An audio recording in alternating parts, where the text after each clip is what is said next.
Et le buzz du net, Guy Birenbaum. Guy, on reparle de l'affaire DSK qui a convaincu beaucoup d'entre nous de l'utilité de Twitter. Mais il faut savoir s'en servir. Ah oui, alors depuis le début de cette affaire, j'ai vu beaucoup de nouveaux abonnés affluer sur Twitter, notamment journalistes. Ils ont compris l'efficacité de Twitter pour être informés plus vite. Alors je veux mettre en garde ces nouveaux inscrits, c'est bisu. Twitter, il faut apprendre à s'en servir, comme le montre la mésaventure arrivée la semaine dernière au Secret Service américain. Mésaventure, je précise, qui n'a rien à voir avec le procès de DSK. Le Secret Service qui a un compte Twitter. Depuis le 9 mai dernier seulement, le Secret Service, c'est une unité créée en 1865 pour lutter contre les faux monnayeurs. Et puis ses compétences se sont élargies jusqu'à la protection du POTUS, President of the United States. Dès 1901, après l'assassinat de William McKinley, 25e président américain, il assistait à une exposition à Buffalo quand un anarchiste de 28 ans lui a tiré 2 balles dans la poitrine. Alors depuis 15 jours, ce Secret Service publie des messages sur Twitter pour informer sur son action.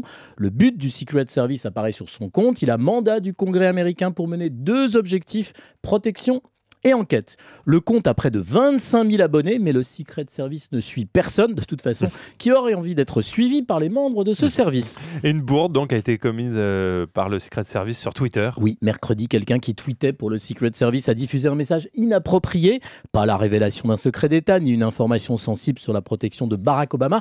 Juste un message très méprisant à propos de la chaîne de télévision américaine hyper conservatrice Fox News. Fox News, c'est un peu une sorte de BFM puissance 10 000 qui mène campagne contre Obama. Le message du Secret Service était « J'ai dû regarder Fox News, je ne peux pas supporter ces bêtises ». C'est étonnant, attaquer un média, même une chaîne réac comme Fox News, ne fait pas partie des missions du Secret Service. Le message a été effacé de Twitter, mais des internautes avaient fait ce qu'on appelle des captures d'écran, des photos d'écran qui ont circulé sur la toile.